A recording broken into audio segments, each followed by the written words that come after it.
Hi, it's Christine Daigle. I'm Jenna Brown. Ho, ho, ho. I'm Kevin Tumlinson. And I'm JD Barker. Welcome to Writers Inc., the Christmas episode. This Christmas is honestly bittersweet. Did I tell you that my daughter figured out that I'm Santa? Yeah. I don't know if we talked about that on the air. You did, which is sad. Yeah, so it's come up a couple of times, like, 'cause she used to have this book that has Santa's picture on it, and like she would write down what she wants throughout the year in this book. And like she picked it up the other day to write something down, and she's like, I should probably just tell you, right? and that just, it keeps coming up, and it's making me very sad. So look, lean into it. Say, look, yes, I am Santa, which means I'm very busy on Christmas Eve. Just lean into the whole thing. I did get extra cookies, which was good, because like she was baking cookies with my wife yesterday. I was like, because I'm Santa, you might as well just hand them directly to me instead of saving them, putting them out on the plate. Exploiting the cookie cloth. Yeah, so I like it, JD. I like it. There was that. We've been gone for like a week and a half. We were up in the mountains, and we just came home. We just got our dog back. Like he was at the doggy daycare pet resort place, and like I think we talked about this on the air too. But we just spent $50,000 just fencing in our property to basically keep the dog in the yard.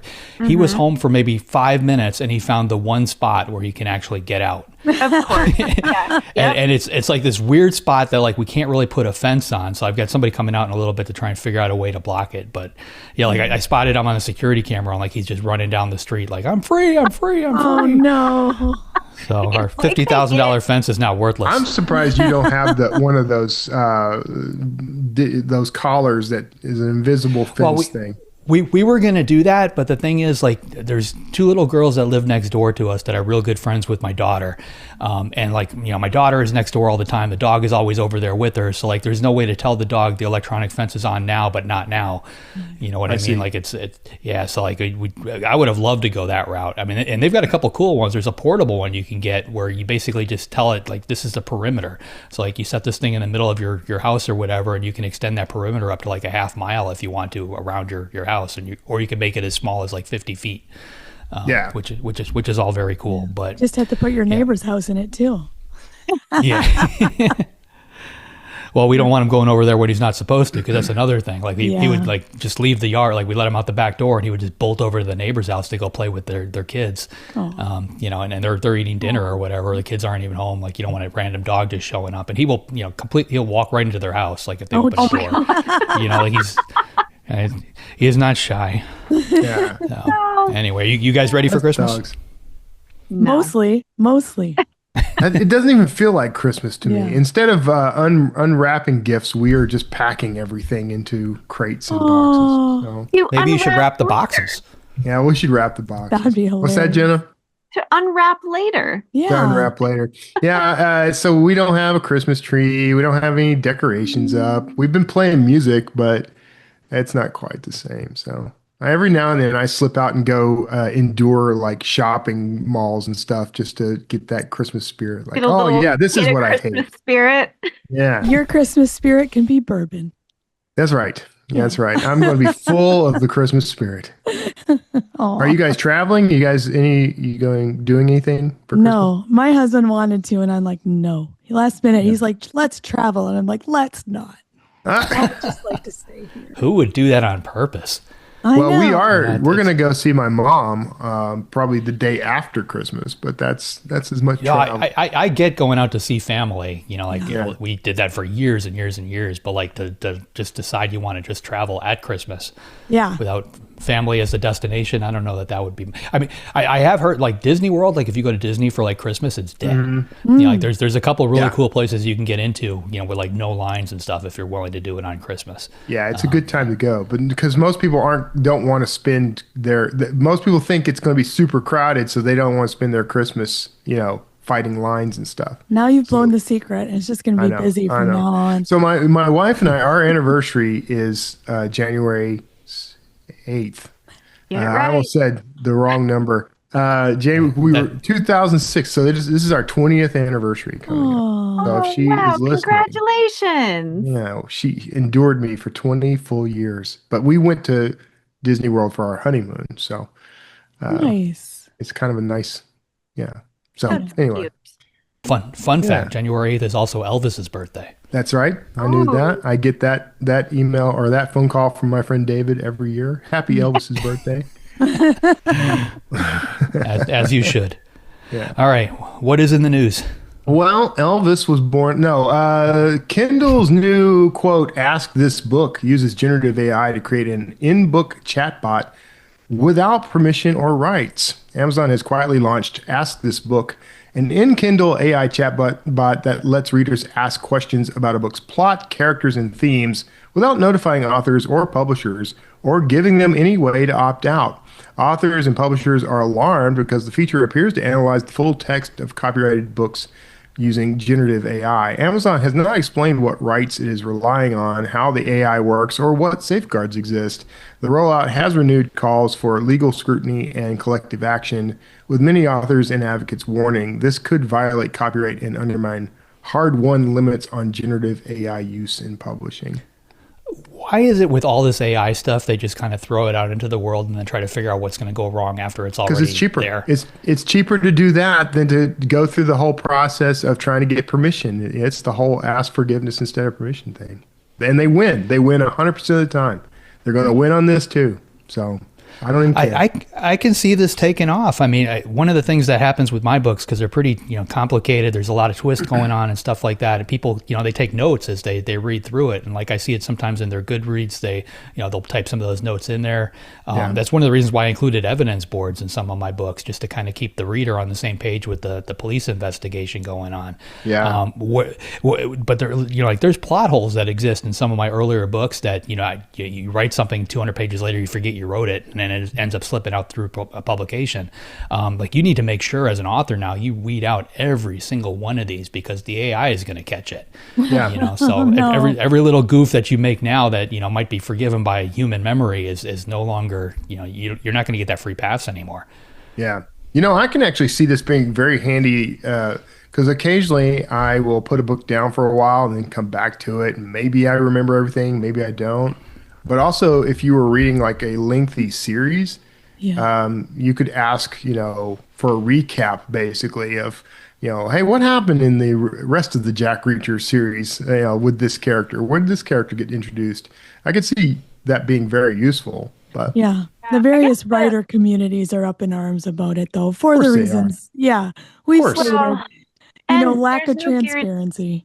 Yeah. There's no guarantee that the AI gets it right either. Yeah. I mean, that's a huge problem, is that AI just hallucinates things. So as an author, that does get a little concerning, where it's like you were saying, JD, you have plot holes or like plot twists, or like these things are going on and someone's confused, then the AI answers it wrong, and like that could actually influence the reader's enjoyment of the book, right? Because then it's going to be like, well, the ending doesn't make any sense now.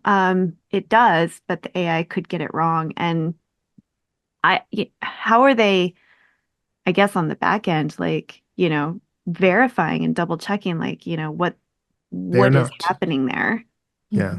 I promise you. Well, I know there's very few things I actually use AI for writer related, but one of them is I've been taking the finished book and dropping it in there, specifically looking for plot holes or anything, any threads that I didn't answer and anything weird like that. And I just feel authors at this point really need to make sure we button all that kind of stuff up.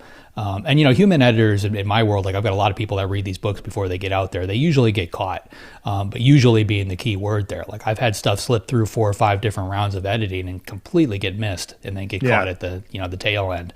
And AI is capable of catching a lot of these things in advance, and I think that's important because if your ending doesn't make sense to an AI, when you're in the draft stage, it's obviously not going to make sense to the same AI that's doing this for the readers at the the tail end of the stage.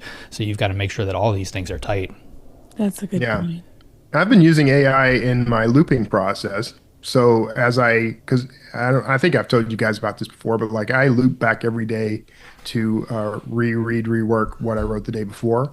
So what I do is once I've done that, I drop it into AI and say, hey, help me spot the typos. And then it does that. And then as a bonus, it'll throw in things like, well, you called this character, Bob in chapter 2, and now you're calling him Rick in chapter 5. You may want to look at that. So it's become pretty handy. So anyway, let's move on. So next up, writers often overlook interested agents. Conference data shows Early data from a new agent-writer matching program shows writers miss interested agents 66% of the time, often overlooking agents who actually want to meet them. At the TBR Writing and Publishing Conference, 2 out of 3 agents who showed strong interest weren't on writers' original wish lists, suggesting research-based querying may be flawed. The program flips the traditional pitch model by having agents read submissions first and signal interest, rather than writers guessing who to query. Organizers say the results could point toward new tools or databases to better connect writers with the right agents and reduce wasted time on both sides. Yeah. This is this makes so much sense to me. Querying is such a strange process because you're basically just looking people up on the internet you don't know. Yeah. And then cold sending them material and then hoping multiple people offer, and then deciding on people you don't know to get into a business relationship with. And it's just the weirdest process. It is a weird process. And I think that there is like an inherent logic flaw in how a lot of people are given advice to query. We are usually told to find, if you like a book or, you have a comp for a book, find out who reps that book and query them. But that's actually a little inherently flawed because, I've gotten rejections before of I really like this, but it's too similar to a book I already represent. Yeah. And so, I think I'm a big fan, and I know this is not for the faint of heart because you have to be real comfy with rejection, but just, querying wider than you think. Because unless they specifically say they do not want thrillers, a lot of times agents word their bios in something that'll make me miss my subway stop. So if there's a hint that they might like something that you write, I look for if they have explicit "do not send me this," and if it's on that list, do not send it, obviously. But I mean, I think it's actually a better idea to be a little bolder and braver and query agents that you think might not they don't say they want this. Send it anyway. You never know. You might be surprised. And my approach is to look for agents who have a bitter hatred of some other agent and then approach them and say, well, that other agent said they really liked this. And they're Do not use this strategy. Kevin. No. Yeah. No. I mean, I think you need to kind of flip this around backwards and look at the querying process from the agent standpoint. Yeah. And I think a lot of agents, almost like investing, they diversify their portfolio. They don't want all their eggs in one basket. They don't want 10 of this exact same writer because if that genre or whatever goes out of style, now they're screwed. So they purposely try to diversify. And the other thing is, there's so many variables involved. You have to catch an agent at just the right time. They have to be looking for your book and your voice, and your query has to resonate with them. And on a Monday, that may not be true. On a Thursday, it might be, because you catch them in a better mood than they were the day before. There are so many moving parts. So I like the fact that in a lot of ways, this puts the onus on the agent to kind of step out there first and say, this is what I like and this is what I want. Isn't this kind of like what they're... Sorry, JD, go ahead. No, it's just that they're the gatekeeper, So now all of a sudden the gatekeeper is actually, rather than us approaching them blind, they're raising their hand and saying, well, approach me if you're this, or that. Yeah. My understanding is this is similar to the way Blacklist works, right? You are... Yeah. Would you put your manuscript in, which I think makes total sense. You should be able to do that, tag it with some keywords or something so that the agents are able to kind of comb through and find something they're looking for. Makes a lot more sense than me trying to convince that agent, hey, look, this is right for you. Yeah, this conference was an interesting idea. So these manuscripts went in, a few pages or whatever, from the conference attendees, and the agents just read them blind. Mm-hmm. And then there's a list of the agents, and the readers say, oh, I want to meet them. And then the agents say, oh, these are the manuscripts I'm interested in. And those two things did not align. Isn't that how Pitch Wars used to work when Pitch Wars was around? Wasn't that that's exactly how it used to work. Just online. The agents could come and look at your material, and then if they liked you, they would offer, which makes more sense because we're just here kind of shooting things into the void blindly, hoping we connect with someone. But people have said always, oh, it's a numbers game, which I think it is, because I think that querying authors are just really bad at knowing who would want to represent them and why. Yeah. So, Well, I guess like going back to what you originally said and, what was in the article about like, I think it's actually very dangerous to have a list of dream agents. And I have heard of querying authors who are like, I will only ever query these 25 agents. And maybe that works, on a long enough timeline, right? Like anything can possibly work. But I do think that that is sort of like putting an unnecessary limit on who you're exposing your book to potentially. And like JD said, if you're writing like only one genre and they're heavily invested in that genre, like it's going to be even harder to get them to sign you because that wow factor has to be like really high for them to take on like yet another author in that genre. So I think it's kind of tricky to have like that wish list or like, oh, this is my dream agent. Because I think like you never know who your perfect agent could be. And if you're limiting yourself right off the bat, like maybe you don't never come across them because you never considered them. Yeah. Like do your due diligence, but I think you should query widely. If you get an offer, make sure you research that agent, talk to their clients. But yeah, I think it's better to play the statistics game, especially given this article that says we have no idea. So yeah, 100%. Yeah. All right. Well, last story. Audible partners with TikTok. Audible has announced a partnership with TikTok to help listeners discover top trending books and stories inside the Audible app and web experience. New features will include a dedicated Best of Book Talk destination, collections organized by popular book talk genres, and badges highlighting the books currently trending within the book talk community. This is one of many indicators that the book selling and publishing industry is investing much into bookish TikTok spaces. I hate this. Why? I don't want to have anything to do with TikTok. Yeah, I know you guys have better luck with TikTok than I do. I can't stand TikTok, so I don't want to have anything to do with it.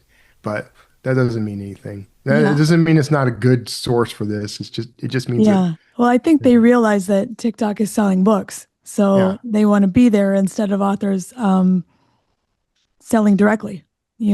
So. Yeah. Well, this is the equivalent of Barnes & Noble throwing the Best of Book Talk table in the middle of their store. This is the Audible version of it. I mean, my first thought is I want to reach out to my rep over at Audible to figure out what I can do to put some of my titles on their radar on that side to get them in front of the radar on the TikTok side. There's probably a way to do that too. Yeah, I'm probably missing out on a bunch of useful things just because I hate TikTok so much. I don't know. I think 2026 is going to be the year of Kevin and TikTok. Kevin and TikTok. Kevin talk. Could talk. Do an update at the start of the podcast. Kevin, how is your journey with TikTok going? Still 6 feet under. That's all the news. Yeah, I don't know if we wanted to just mention that this just came out today that Barnes & Noble and Waterstones is rumored to be going up for public trading. And that would probably be happening summer next year if it happens. So interesting. Something to keep. Yeah, I just heard that too. I'm going to dig into it a little bit because that essentially means the private equity firm is getting out.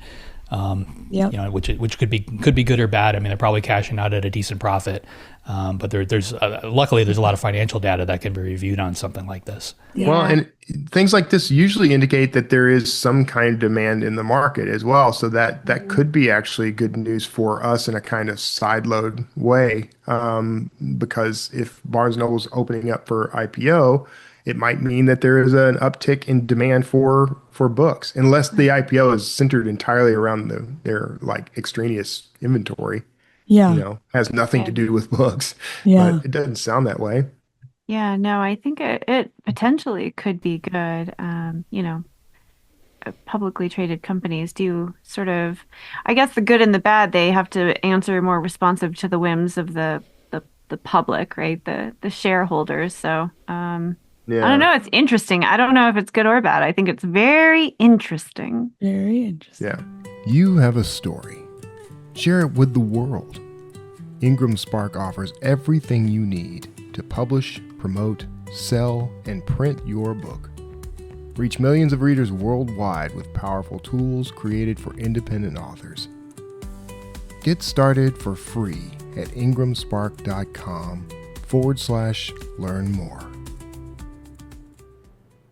All right. JD, who's up this week? This week we've got Jenna Blum on. Jenna is a New York Times and #1 international best-selling author of Those Who Save Us, The Stormchasers, and The Lost Family. She's back with her latest novel, Murder Your Darlings, a spicy romantic suspense novel due out in January. Here she is, Jenna Blum. Well, I'm looking forward to this chat because when we've only just met, but I can already tell we've got a lot in common with the whole, both being authors, but also being in the podcast space. And I want to talk a little bit about all of that, but welcome to the show, Jenna Blum. Thank you so much for having me, Kevin. I'm delighted to be here. Yeah, I'm glad you were here. I don't want to tell tales out of school or anything. We had a little moment where we were supposed to chat yesterday and you were a little under the weather, and I'm glad to hear you're feeling better. Thank you. I don't know if anybody else out there gets migraines, but I had a migraine yesterday, and Kevin very, very kindly punted our interview to today, and now I'm back and full of energy. It's so weird how that happens. You got to do, yeah, I know. That's well, you're coming back strong. That's why you've got the skill and talent. So we like to get to some of the origin story for the people we chat with here, and you've got kind of a history. Let's dive into where did you get started? How did you get started in all this? I have started writing when I was 4 years old. My dad was a career writer. He was a broadcast journalist and wrote for CBS News. So he wrote for Walter Cronkite and Dan Rather and Harry Reasoner. And if you go back and listen to the broadcast from CBS on Watergate and on Vietnam, that was all my dad's reporting and writing. So I come by it honestly. Although he was a nonfiction writer, obviously, and I am a fiction writer, so I kind of went into my own lane. But my earliest memories were punctuated by the sound of my dad's typewriter. So I guess I never really had a chance to be anything else. Yeah, that's a great origin. I wish I had something like that kind of in really, my I've been kind of card DNA. carrying, right? Like if I'd become a doctor, he probably would have been so disappointed. Something that makes money, he would have been like, "God, Jen, what are you doing?" Did he really push you toward this though? Was this something he encouraged? He definitely, both of my parents encouraged me to be a writer. I was very lucky. I know many, many writers whose parents did not encourage them, who did not have the early support. And so they had to fight an extra mile uphill. And both my parents were creatives. My mom was a concert pianist. So it never occurred to me to do anything other than become a creative myself. And neither of them ever said, "Oh, go get a real job," which now I think, well, maybe they should have said, "Go get a real job." But I was so determined from such a young age to succeed in this. It was really the only thing I ever wanted to do. Yeah. And so now I have built, luckily, just so blessedly, a life in which I make my living through writing and writing adjacent things like teaching and speaking and talking about writing. So it really has been a dream come true. Was there any point at which you thought about doing something else? Nope. Nope. When I was 6, I wanted to be a barber, that kind of thing. I was for many years a waitress and a hostess and a prep chef and a sous chef because I was supporting my expensive writing habit. So I would do restaurant work during the day to keep my mind clear for writing at night. And that was all in my 20s and early 30s. And then I got a degree in creative writing from Boston University, a graduate degree, so then I could teach and have a captive audience. And that suited me very well. Yeah. A lot of us do that kind of thing. I think we all kind of take that sort of circuitous route until we can figure out a way to get something that pays us to be writers. Yeah, and that's not an easy thing. And it definitely is a mercurial thing, like the pay as writers. Sometimes you're really up, sometimes you're really down. I did love restaurant work too, I have to say. So every once in a while, if I'm worried about my writing career, I think, well, I can always go back and wait tables. I can, Doesn't it seem like when you're doing things like that, you kind of come away with more ideas sometimes? I feel like now that I'm full-time, sometimes I struggle. 100%. And that's something I think people don't know. I get asked a lot, what's my advice for young writers? And part of my advice is to always have something else you love to do. And if it's a physical thing, so much the better. I still get ideas when I'm cooking, if I'm stuck for something, just something I can do with my hands. If I'm making bread or if I'm making a dish or if I'm gardening or even out walking, some repetitive, gentle motion that kind of stirs the mental pot. Yeah. What do you think that is? What do you think? I don't know. Yeah. You know, William Styron had such a great essay about this in his, the collection is called Havanas and Camelot, but the essay is called Walking with Echidna. And it's about how he gets all his ideas walking with his golden retriever on Martha's Vineyard. And there's this whole diatribe right in the middle of the essay about how exercise is very bad for writers. And if you're running, you might give yourself a heart attack. But if you're walking, you'll generate ideas. I think it was he smoked and drank a lot and didn't like to run. But I do find that it is very generative, that right brain, left brain, gentle activity. And I think it's because you're really detaching from trying to force an idea to happen and giving your body and your mind some space to work it out on their own. I think it's cool though that you had parents that were sort of, we'll say, in the biz and were encouraging. You know, I did not have that experience. Well, they were encouraging, but they didn't quite. No one ever understands it. You know, especially when you're not making money. It's true. And I think writers are a little bit outliers in terms of what we do. It's hard to explain to people what the sort of crop rotation of writing is like when you're in an ideating stage or a writing stage or a promoting stage. And when you are locked down, sometimes it's all you can think about. So we're only half in the room. I mean, it is really sort of a peculiar and wondrous profession. Yeah.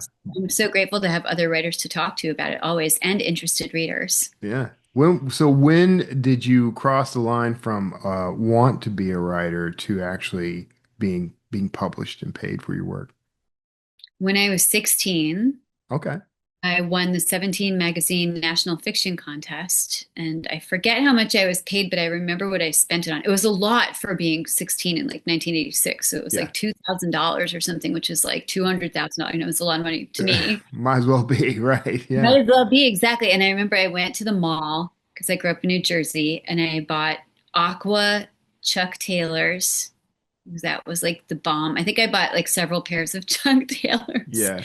With my money. And I also got modeling headshots because I decided I was going to be a model at that age. And I probably bought clandestinely a lot of cigarettes with it. Okay. So, spent my money on good things. But that was the first professional payment I had as a writer. And then I wrote a lot of short stories over the years. I got paid in contributors' copies, maybe like $100 here and there. Yeah. And we crossed into being a novelist, a paid novelist, when I was in my late 20s, early 30s. I'm so bad with math. My late 20s, I think, with my first book. And that was really an achievement. How did that come about? Because you'd been writing short stories and obviously modeling and smoking. Obviously, I didn't quite go anywhere, but the headshots are great. They're like these horrible, looking, sultry mall headshots. I should use glamour shot thing. I literally the glamour shot with like my puffy 80s triangle of hair. I mean, they're and huge bangs. I should dig those out. They're kind of awesome. But anyway, what was the question? The question is, how did this happen? How did this happen to me? So I was writing short stories, which I still love, by the way. I love the purity of the form of a short story. And I really started out writing short stories. And it seemed to me such a natural progression to go from writing like poetry and journals to short stories to something longer form. I did write my first book when I was 11 about my social studies teacher on whom I had a crush. And I sent it out to every publisher after Xeroxing it at my dad's office, and I actually got great rejection letters from places like Random House and so on. But I didn't get paid for that one because it didn't get published. So I returned to writing my short stories. I had that early encouragement from 17. And then when I was in graduate school at Boston University, I wrote a draft of a book called Those Who Save Us. And I started sending it out once I got out of school and like really polished it and, took some lumps with it. I submitted it to, I want to say 43 agents, and the 43rd agent took a chance on it. And she is still my agent to this day. So we've been together like 24 years. Wow. That kind of hurled me over the transom. Wow. Yeah. That, you found an agent that quick and that young. That's impressive. Well, I did have a rejection agent before my agent. I had sent an early draft of Those Who Save Us out. And I had an agent representing me, and she asked for revisions, as most agents will. And I wrote the revisions, and they were not what she wanted. And so she called me, and she had a voice like one of the Simpson sisters. And she said, I don't know what to tell you.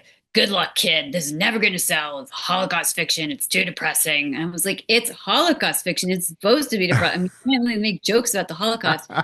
She sent it back to me, and I remember going to the post office and walking home with the manuscript cradled in my arms like a baby, like sobbing, and on the streets of Boston with my manuscript. And I called my mom and said, I got this rejection. The agent dumped me. What should I do? And she said, have you ever considered another profession?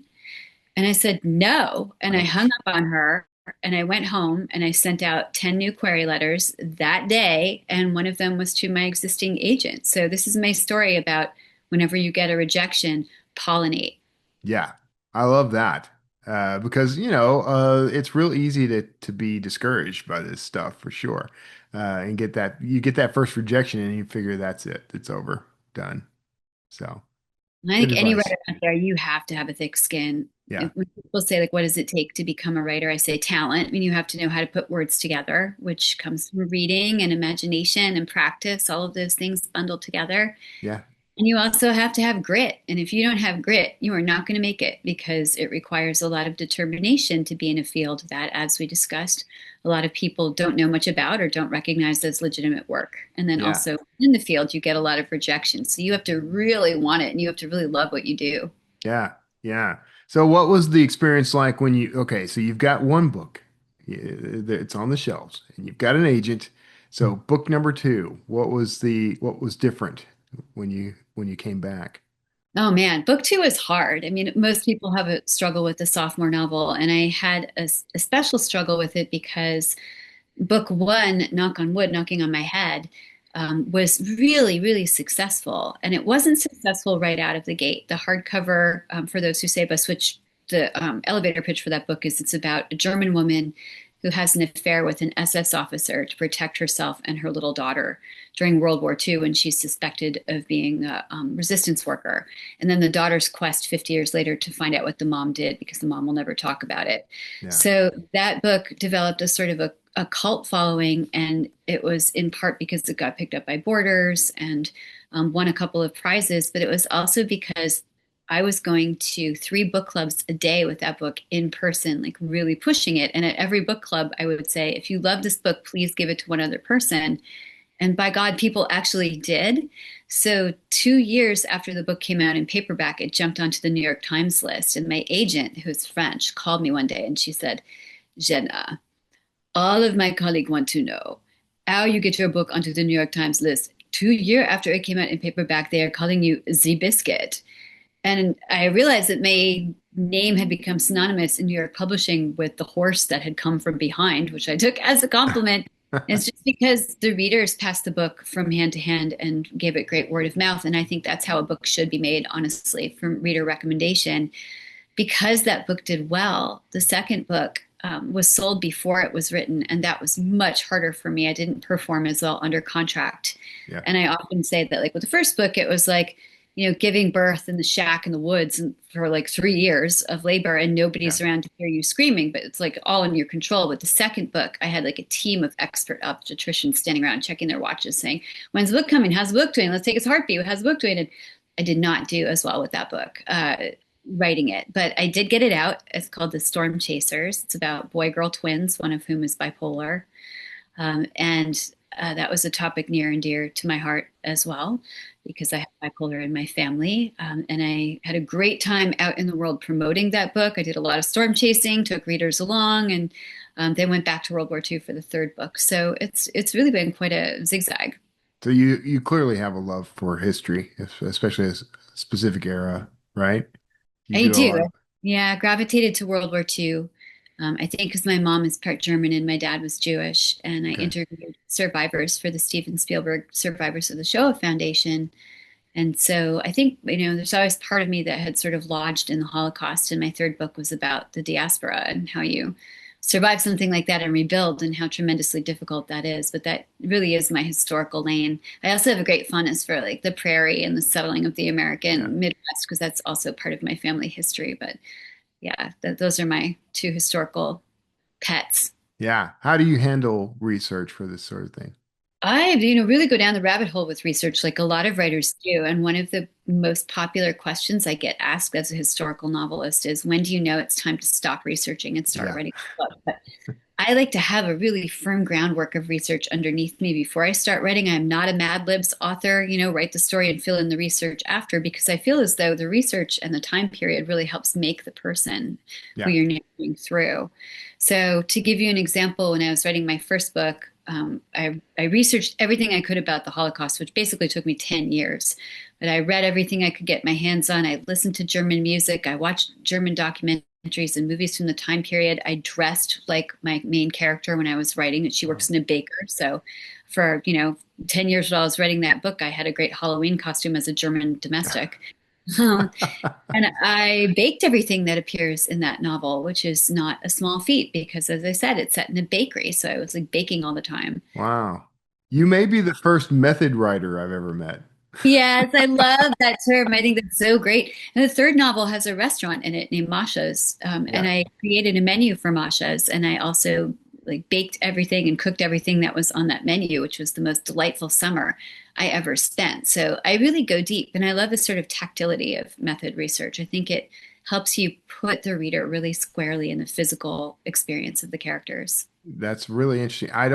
The things I write about, I definitely would not want to practice in real life, especially some of the more dangerous stuff. But I applaud you. That's a that's a fun way to go about it. Look, can we talk a little bit about your the actual writing process you go through? Like, what are your methods and tricks that you use for keeping a book on track? Yeah, absolutely. I am a dedicated plotter. I think I might have mentioned that. I'm not a pantser. And Yeah. when I write a book, I have an outline for it. I have like a one-page synopsis and also a sort of what it's about thematic mission statement that I hope is never baldly stated in the book, but leaches through on every page. Yeah.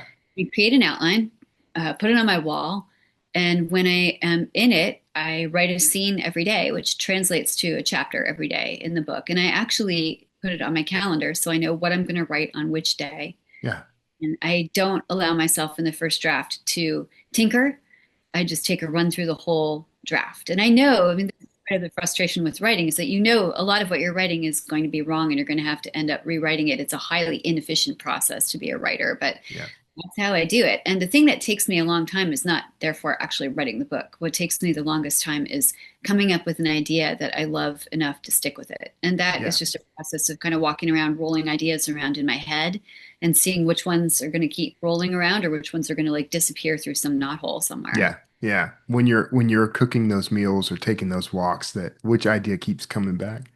That's exactly right. Yeah. And I mean, writers are such jerks. Like when we are working on a book, maybe I would say I'm at best half there, maybe three-quarters there if you're really lucky. But even when I am not ensconced in the actual process of writing, I'm usually thinking about one idea or another. It's just the engine is kind of always humming in the background. When I'm working on a book, it's like super on. And I don't want to be bothered. Like I don't want to be disturbed. Yeah. Yeah, outliners always impress me. I've tried very hard to be an outliner. I worked with JD Barker on a book, and he's a dedicated outliner. When you say outline, what is it that you specifically do when you outline? Because I think I do it all wrong. Oh, there's no right or wrong way to do it. Literally, Okay. no right or wrong way to do any part of the writing process. And if somebody tells you you're doing something wrong, run away from that person as fast. Right. I basically write down, I mean, I handwrite still with like Sharpies or like disposable fountain pens in a journal. And I handwrite a list of scenes. Like I handwrite as many scenes as I know and sort of break down the basic overall shape of the book into as granular scenes as possible. And then I type that up and I put it on the wall. It's basically a laundry list. Okay. Scenes. And I mean, it's not like a terrible Roman numeral outline like we all had to do in grade school. It's just a list of scenes and it helps keep me on track. And a lot of times in the first draft, there will be question marks in the murky middle that I then, go and just write something, to try and fill those scenes in. And then as I limber up and get into the project, I think, oh, of course, that was what was supposed to be there all along by about like the third or fourth draft. Do you feel like that happens? Like to me, it seems like just when I don't know what's going to go there, if I concentrate just on building momentum with what I'm writing, suddenly it appears. Sort of a leap in the net appears kind of philosophy of writing, I guess. Is that your experience as well? Yeah, I think you have to because nobody knows, like Yeah. literally nobody knows what the whole book is perfectly right out of the gate. I'm thinking about people who I feel are supremely confident with writing, and even they don't know. I mean, you Yeah. have to be always a little humbled by your own books, and it is a great metaphor. The leap in the net appears. I always think about the second Indiana Jones movie when Yeah. he's getting to the Temple of Doom, and they say, "Make the leap from the lion's head," and he's like, "Leap from the lion's head," and he leaps out over a chasm, and they're suddenly in this Yeah. bridge you can't see. And I feel like that's kind of what writing is That's like. movie 3, by the way. That's Oh, Last it's oh no, Crusade. no, you're so right. Yeah. Sorry. I'm Yeah, just throwing it in there because there's going to nobody be likes someone Temple of like me listening, shouting Oh up here. no, sorry you guys. I stand corrected. I actually did not like Temple of Doom, but I did love Last Crusade, and I love the Raiders of the Lost Ark too. Yeah. Yeah. So good. All right. Before I turn this into an Indiana Jones podcast, because I will. Oh, go for it. Go for it. You've got a new book coming out. I do. And it's called Murder Your Darlings, which is clearly referencing something we commonly hear as writers, a bit of advice. Let's talk about that book. What's the origin there? Oh my God, I love Darling so much. I have to say, I had such a kick writing this novel. It was so much fun. And in It's that a way, new genre for you. This is something different. it is. It's a psychological thriller, and I say that to differentiate it from a thriller that is more of a police procedural with like bodies piling up, and it's not a mystery. It's more of sort of a dark thing about what makes people do what they do, which I have arguably been writing all along, but in Yeah. historical form. This is much more contemporary, and it was a total joy. So, darlings, you ready for my elevator pitch? Give it. I'm ready. All right. All right. So, Darlings is about a mid career female author named Sam Vetiver. And she's on tour with her fourth book, and she's on contract to write her fifth book, which she despises. She's writing historical fiction, and she's losing a little steam with every book. And she also is a year divorced, and she's kind of at a crossroads in her life where she's like, God, I would just give this all up if I could just find somebody to spend my life with. And so she's just kind of a bit lost at sea. And into her life comes this stratospherically successful and extremely charming male writer named William Corwin. And the two of them develop a rapport and then a romance, and then bodies start to pile up all around them in the literary community. And Sam is forced to question, is it William, and can he be everything he seems because he just seems so great? Or is it one of William's many female stalkers, including a very dangerous and determined stalker called the Rabbit? And Sam gets a third of the story, the Rabbit gets a third of the story, and William also gets a third of the story. And so it is like all dish about all the writer life, like really everything it's like to be a writer. And also sort of ask the question, what would make a woman with an otherwise stable life go down the rabbit hole to pursue somebody she really loves, even though she has all manner of red flags popping up all around her? I'm fascinated by that question. Yeah. Well, I mean, and honestly, I don't know what it is, but I love books and movies and TV shows that feature writers as protagonists and show the behind the scenes and that sort of thing. So that's why I'm very interested in the book. Thank you. Me too. I'm so glad you said that. What's your favorite? I know I'm not supposed to be asking the questions, but what's your favorite book or movie about writers? Oh my, don't do that to me. Sorry. It's hard to say. Well, there's, I don't know. I don't have an answer. I don't have an answer for what is my favorite because they kind of keep popping up. And in terms of movies, there's the goofy ones that I like. Like, do you remember Funny Farm with Chevy Chase? Oh my gosh, yes, I love that when he moves out to the country. Exactly. I feel like there's a scene in that movie that to me sums up what writing life can be like, where you're all set, you got the perfect desk, the perfect view, you get the laptop fired up, and then you type V and you sit there for like days. So that's probably not a very good answer, actually. That was great. I'm going to rewatch Funny Farm now. That was a great movie. I love that movie. Yeah, I'm writing a book right now that features a writer protagonist, and so I've kind of been thinking a little bit about this lately. So I'm going to add yours to the research, and that brings me to my next question, by the way, which is, did you use method research in this book? Yes, I used Did you? Okay. my whole life, which is what was so great about it. I didn't have to research it because I had already lived it. I've been living it since I was 4 years Yeah. old. Yeah. Yeah. All I had to do to research this book, instead of, sitting down and opening a vein, as Hemingway said, I just sat down and unpacked my life. And I have to tell you, it was such a joy. I think our life is really weird, and I think it's really wonderful in many Yeah. ways. Yeah. And I snort laughed my way through the entire book because so much of what we do is just so strange and funny. And I think Yeah. William, who is a rabid narcissist, is a total hoot. And I think the rabbit also, who's a bookseller stalker, is a total hoot. So I laughed, and I hope everybody finds this as funny as I did. You said you dedicated like a third to each of those characters. So did you switch POVs for each character? I'm telling on myself, showing that I haven't read the book yet. Sorry about Oh, that. yeah. No. Oh, that's fun. I hope you love it when you read it. And I have to say that I also, because to get in the zone by monkey see, monkey do, like I was reading only books about writers while I was Yeah. writing the book and watching every movie I could find that featured writers. But my whole life, I have always loved books about writers. And I, for some reason, never thought that I was allowed to write about writers. And this is my origin story for this book, that one day I read Jean Hemp Korolitz's The Plot, which is so funny and so smart and so much about writing and so much about publishing. And I thought, well, if Jean can has cheeseburger, why can't I has cheeseburger? So I stalked her. I called her. I got her number from a friend and called her and said, did you get pushback when you switched genres to writing thrillers? And she said, I just write what I write and other people market it, and you should write what you write. And I thought, oh, thank God. So I love that.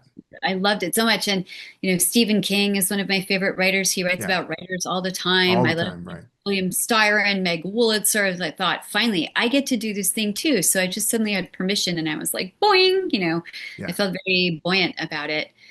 So it was really a joy to write this. I love it. Yeah. I don't know what is it.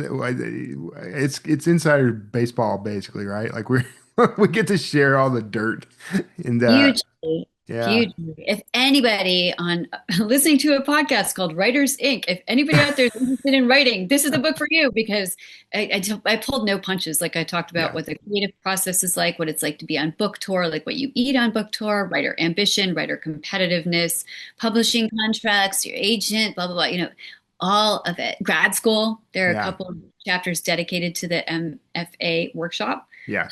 Which arguably my favorite chapters to write. So well in there. The most ridiculous time of my life was grad school. I mean, just come on. This is not in reality in any way. Oh my God. No, it's a great break from your life where you just get to focus on writing all the time. But it also is like this simmering stew pot of, mad resentments and support and friendship and sort of band of brothers effect. But I mean, we were ravaged in grad school. I don't know about you. Yeah. We were just like savaged and ravaged by our instructors and the other people. And oh my God. Yeah. If you could survive it, you can survive being a writer, basically. Maybe that's what the point of it is. I mean, maybe that's the whole deal, This is preparing you for the gauntlet that you will be running as a professional out in publishing. That's what they said. They were like, if you can't take this, get out of the kitchen.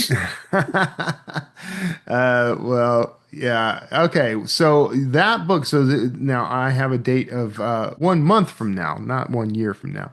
Yes, yeah. You can buy it whenever you want, but it's coming out on January 13th, 26, which is going to be a fun release. I'm so excited for it. Have you already lined up what you're doing next? You method researching something new? I am going on tour. So I'm going to be on tour for I don't know, a long time, like 3 months. The sequel will be about an author on tour. I hope so. I mean, honestly, I would love to keep writing literary thrillers, and the act of writing and writing professionally lends itself so well to many murderous deeds. Yeah. Honestly. So, especially these days. Yep. You've probably heard it all right here. Yeah, well, a little bit. And I'm listening to Lee Child's book Reacher, and he's talking about publishing in the 90s. And I'm like, oh, I wish I'd been able to do that. Yeah. All right. Well, okay. So 1 month from now, that means 1/13/26. Can't wait. I'm already eager and excited about it. Thanks so much for being a guest on the show. Thank you so much for having me. It's such a delight. And I wish you luck with your book about writers. Oh, yeah. It's going to be a fun one. So it's always fun to talk to writers who are writing about writers. I don't, because it is inside baseball, and we spill all the tea, right? So, but I'm kind of curious if you think that readers are interested in stories about writers. Do you think that's a popular thing? Yes. Yeah. I mean, Misery was great. Come on.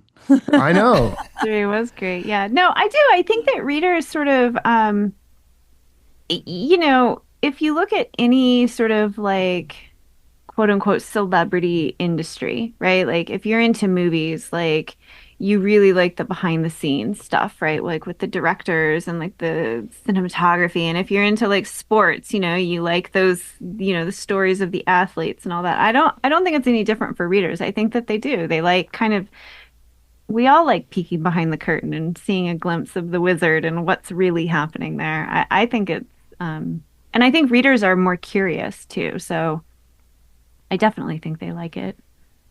Yeah. Is she painting the picture of the Hollywood author or the real life author? See, that's the question. I haven't read this one yet. I haven't read this one either.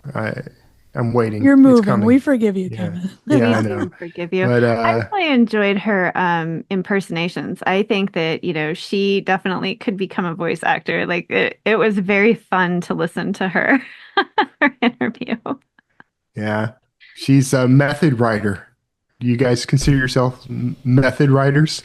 I mean, like, I guess I write about stuff that I do at work. So in that way, yes. I've always wanted to do this, by the way. I've always wanted to like embed myself in something and then, write it from the inside out that way. Yeah. But the things I write about, I don't think I would enjoy doing. Yeah. I mean, I guess I do because I'm also, as a psychologist, have treated some interesting things. But in terms of serial killing, not so much.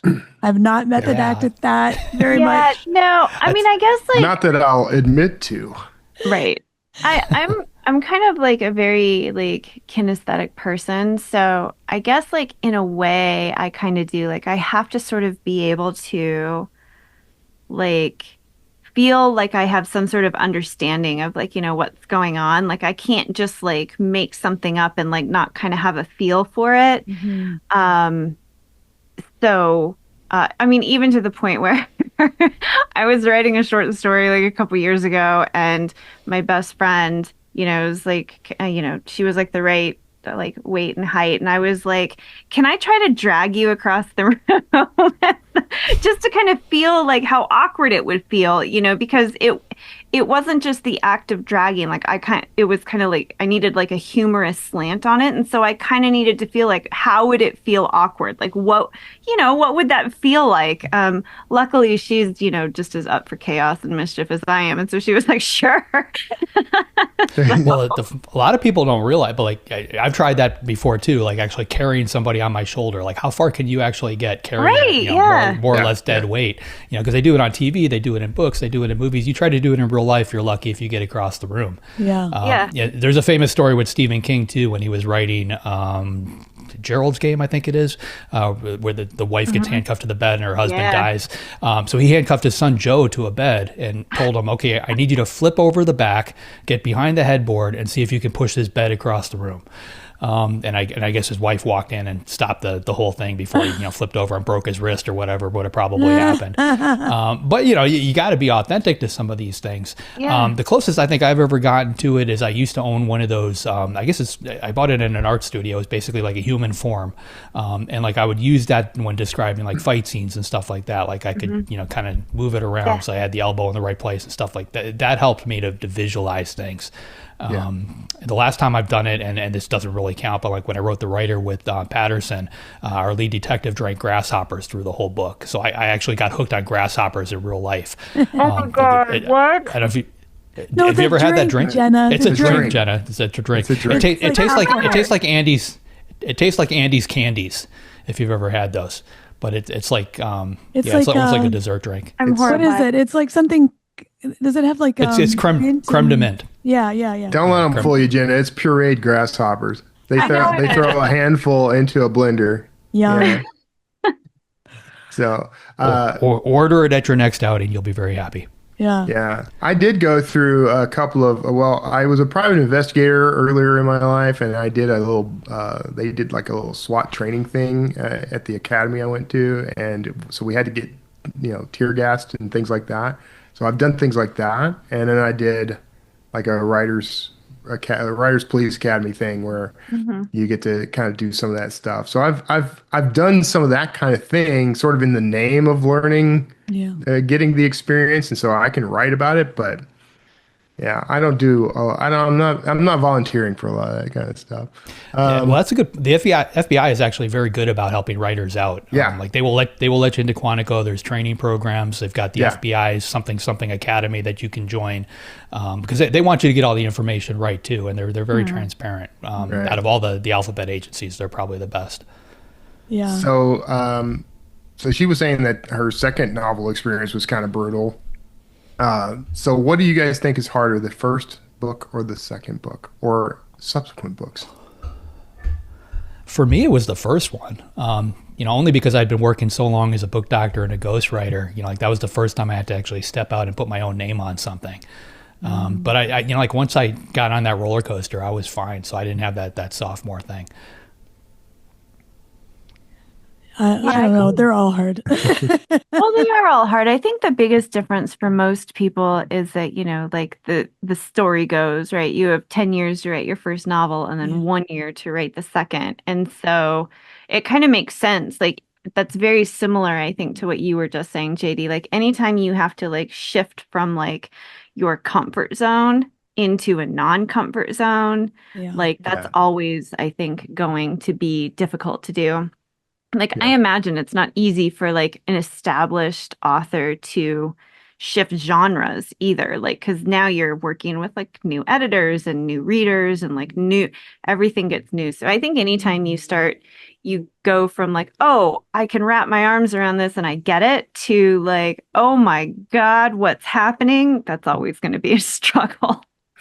Well, honestly, like the trickiest thing that happens is like with that first book, you're basically focused just on the writing. You just knock out the book. When your second book is coming out, you're dealing with marketing for the first book. You're dealing with marketing and all this other stuff for the second book. And a lot more business kind of creeps into your life. And you've got to figure out how to juggle that with, the 26 hours in a day that we all have. Yeah. And that gets rough. Yeah. When she was talking about all those book clubs she went to, I was like, holy cow. I know. Or, going out on a book tour, all of a sudden you're away from home for 20 weeks or something silly, trying to write in hotel rooms. Yeah. I was I need to move to New York so there are more book clubs, or I don't know, Toronto in my case, maybe.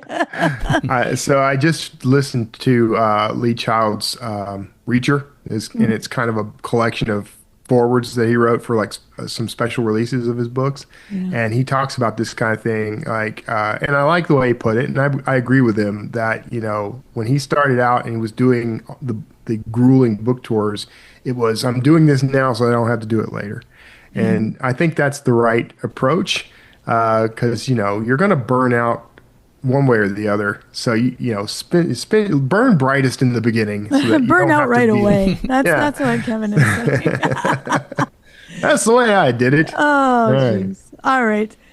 JD, who is up next week? Next week, we've got Mark Gottlieb coming on. Mark's a senior VP and literary agent with Trident Media Group in New York, which is one of the largest literary firms out there. His name regularly appears in Publishers Marketplace with some of the most lucrative deals. He's going to give us some insight into what he sees happening in the publishing world and what we can expect in 2026. So, Mark Gottlieb. Yeah, it's going to be great. If you'd like to be notified as soon as new episodes publish, make sure you go to writersincpodcast.com and sign up now. We'll see you next episode, and have a great week of writing. Merry Christmas. Merry Christmas. Happy Hanukkah. Happy everything. Thanks for listening to this episode of Writers Inc. Access the show notes and leave a comment at writersincpodcast.com.